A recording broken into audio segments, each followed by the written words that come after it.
Hello, thank you. I hope you can hear me okay. Good evening or good afternoon, and thank you for the introduction. I'm Katrina Gregersen. As it was said, I work for the project Clubtopia. I'm sorry I can't be in New York in person, but I'm happy we could organize this hybrid event so I could call in from Berlin tonight and talk a little bit about Clubtopia. So I will just share my screen. Second. There we go. There. So Clubtopia devotes itself to sustainability and climate issues within the Berlin club scene, and we are addressing clubs, event organizers, as well as club guests. And the project is a cooperation between BUND Berlin, Friends of the Earth Germany, the organization Clubtopia e.V., together with the Clubcommission and Lifecom as well. And the project is funded by the Berlin Senate. So why do we talk about club culture and sustainability? So we see clubs as creative spaces that have the potential to come up with innovative and creative solutions to become more sustainable. And not only can they become more sustainable themselves, but they can also inspire their guests or other cultural institutions to become more sustainable as well. So as depicted in this graphic, we believe that culture and the club scene in particular can be a key driver of sustainable change in a city like Berlin and also in a city like New York.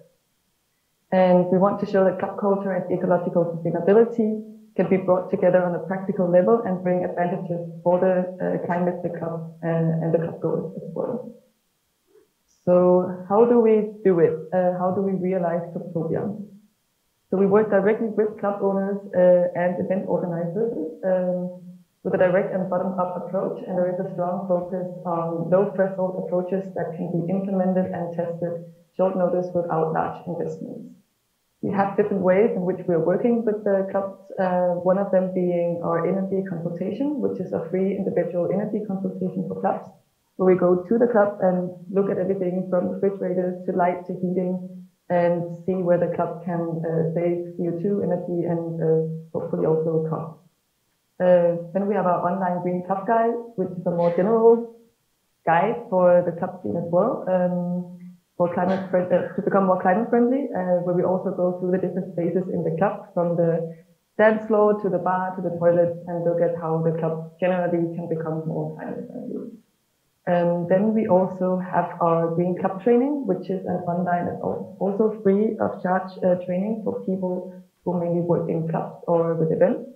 And throughout this training, different experts give different inputs, and the participants develop their own sustainable concept for the venue or the club, which they can then put to use directly after the training. Then we have our future pilot, which takes place once a year, and it's actually the next one is coming up in September. It's a day full of workshops and panel discussions, and we bring together experts from the sustainability scene and the nightlife, and together they work on creating innovative ideas for a greener nightlife. And then last but not least, we have our roundtables, Green Club Culture. They have been taking place since 2019, since the project started, and here we meet regularly with club owners or event organizers and have created a code of conduct for our sustainable club culture together. This code of conduct we are keeping on developing, since it's a process, like ongoing process, but we published it a year ago and already have several clubs in Berlin who have signed it. And now we are also working on a code of conduct for festivals and open airs. And we also have a project that are bringing the code of conduct to different cities in Germany. So what is the code of conduct? It describes our shared vision for sustainable clubs, and it's basically a free sustainable concept for clubs. And it's highlighting different areas that should be addressed, and also provides the clubs with concrete examples of actions they can take to be more sustainable. And here we have the 8 different areas that are part of the code of conduct. So we're focusing on communication, energy, resources, waste, mobility, compensation, social aspects, and nature conservation. And within each area, there are specific target agreements that are mandatory for the clubs to sign the code of conduct. And to help them reach these goals, we have also made a long list of actions or steps a club can take to reach the target agreements that we've developed together. So yeah, to put shortly, our main goal is not to create one big, perfect lighthouse sustainable club, but to have as many clubs possible to become more sustainable, to have as many clubs on board as we see it's feeling better, to have as many clubs who can act and become more climate friendly in the club scene. So as it puts here, we wish to get more clubs involved with the code of conduct, and we would also be happy to talk to any organization or club who would be interested in adopting the code of conduct for New York, or who would just be interested in general to know more about Clubtopia's work. So also put my email address here, and we'll be happy to talk to anyone. And yeah, that was it for me, and I wish you a pleasant afternoon. Thank you. Thanks. A warm welcome, and the stage is yours. Thank you, Nadine. So I'd like you all just to take a minute, close your eyes, or if you're not comfortable, leave them open, but think about that first moment going to a rave or a club, or just losing yourself on a dance floor. My name's Eli Goldstein. For me, that first moment was when I was 14 years old, going to a rave in Nashua, New Hampshire, north of my hometown of Boston. It was about 6 a.m. My LSD was starting to run out, and they opened the doors of the club, and I got to dance in the light beams shining in from the sun. And after that, I knew I wanted to be a DJ. And I've been very lucky. That's really the only job that I've ever had. With my partner in Soul Clap, we've gone to travel the world. I've been around the world too many times to count.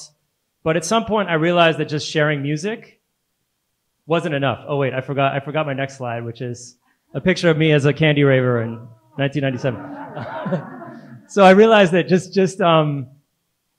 sharing music wasn't enough. And luckily for me, a friend of mine, Sammy Bananas, started an organization here in New York called DJs for Climate Action in 2012. And I found my calling to get more involved with climate and sustainability work in music. And through that work, I'm now in the process of getting my master's degree in climate science and policy.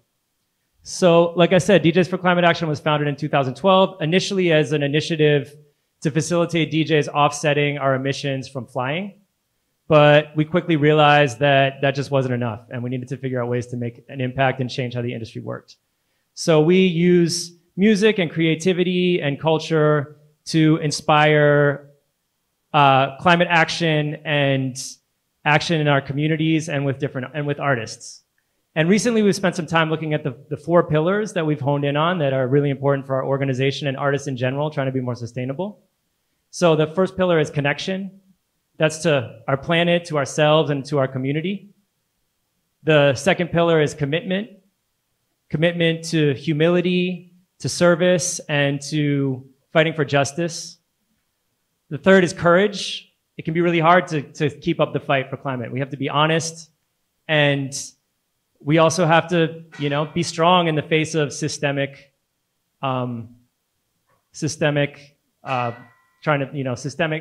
fighting for systemic change that doesn't happen. And we also have to be creative, right? Because creativity is how we inspire and how we spark joy in climate action.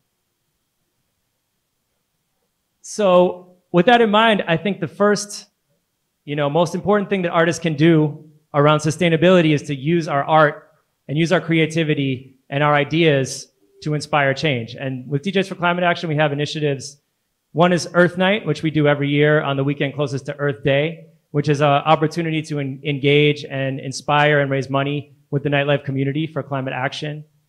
In 2020, we also brought together a global and diverse group of DJs for our Future Vision project, which aimed to look at what a sustainable and just music industry could look like in 2030.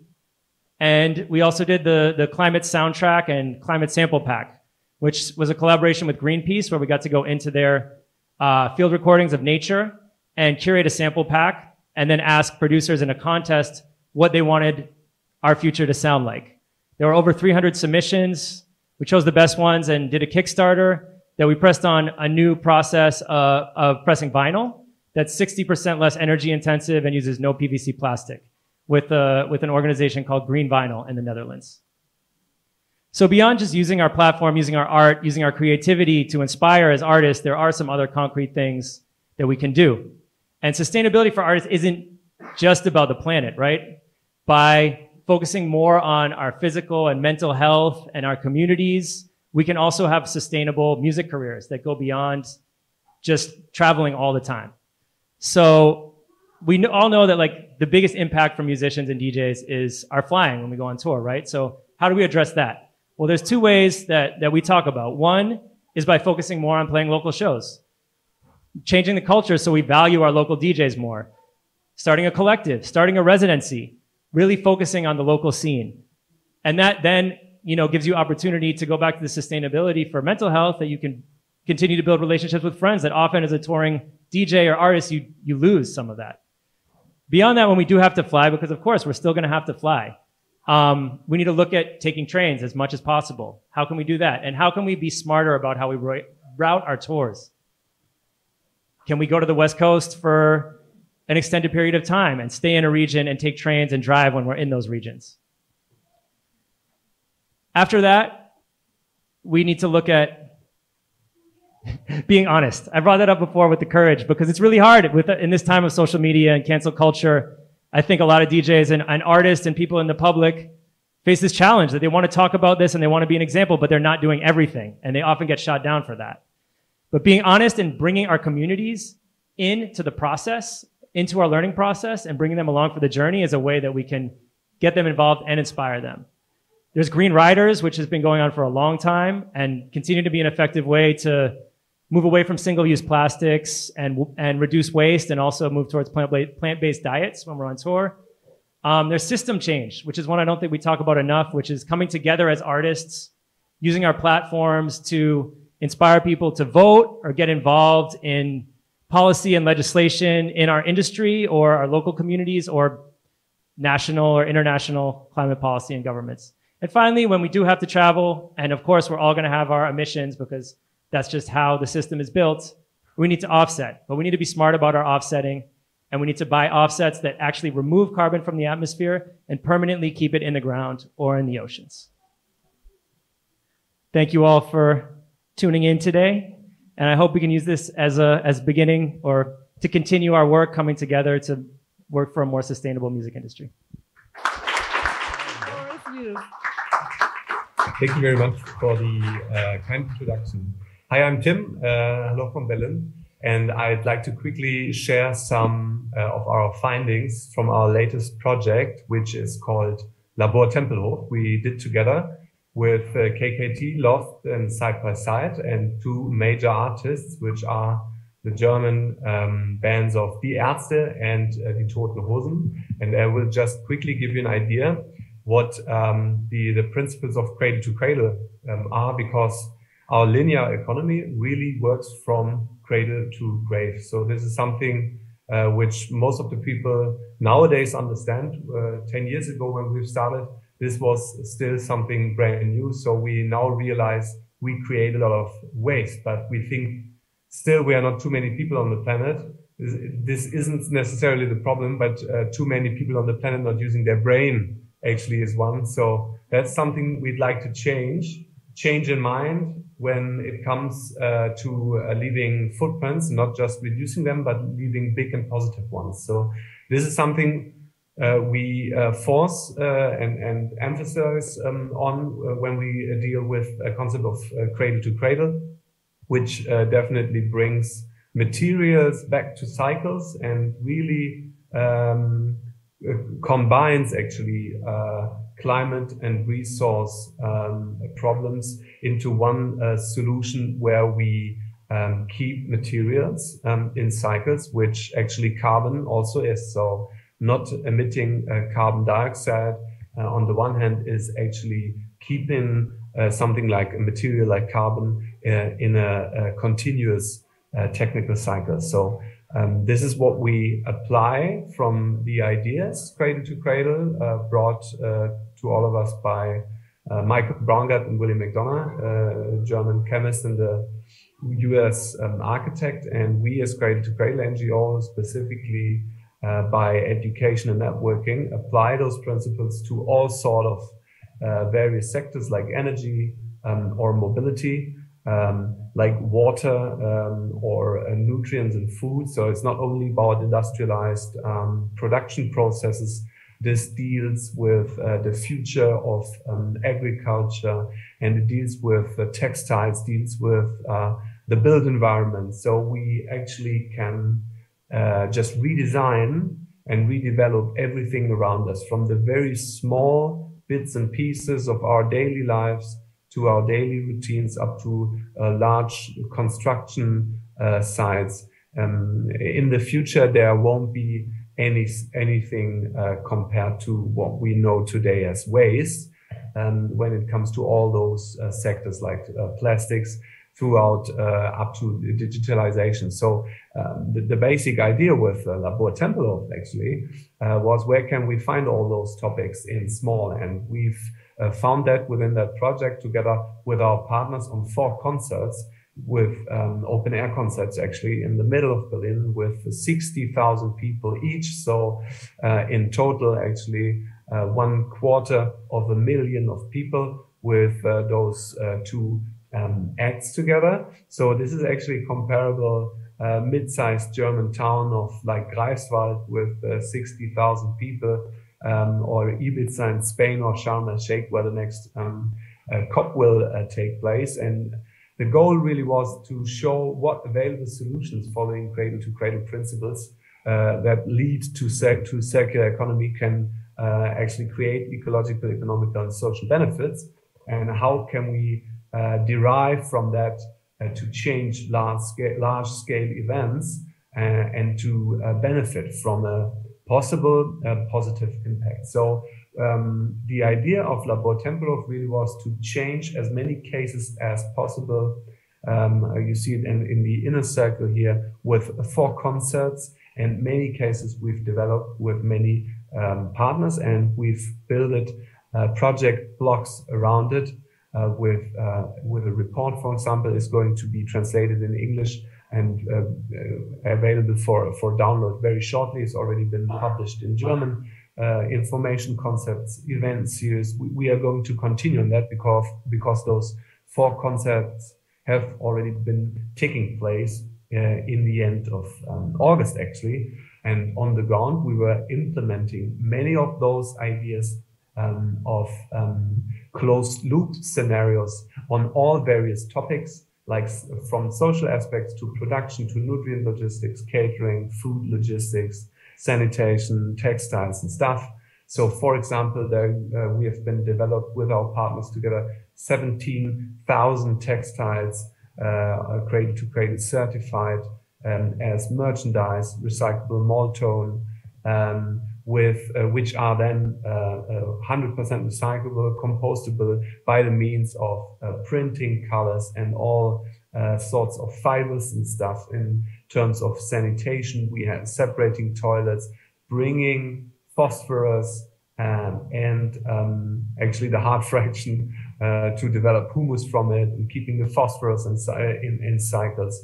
We had a lot of partners. I think it was like 40 tons of urine actually, which contains very valuable fractions of phosphorus, to recycle this in nutrient cycles for our agricultural systems. And there's actually much more to tell, up to a very strong vegetarian vegan approach with 70% vegetarian vegan food compared to 30% meat only. And we've been calculating this through this saves up to 260 million liters of water when it comes to all the supply chains of textiles, of food and everything else. We've run the whole concert on 100% regenerative energy, because it was taking place in Berlin, and even though nobody else had been able to produce something like this completely on cable wire, so there were no diesel engines actually involved. And there's much more to tell, but there's not much more time. So I could just tell you and show you there's much more you can find on the website when it comes to all those sectors where we've been developed together with our project partners, solutions to show what's already possible, to bring it on a website. There's going to be a guidebook available for the branch, so future festivals can just learn from what we've learned and imitate it and probably make it even better, hopefully. And as I told, there is this report you can download, Staging the Future, and we will continue on that in Berlin with our partners together with the state of Berlin. So this whole project was dealing with concepts, but on a not only a practical basis, but education-wise to the future, and to see that there's much more change to come. Thank you very much.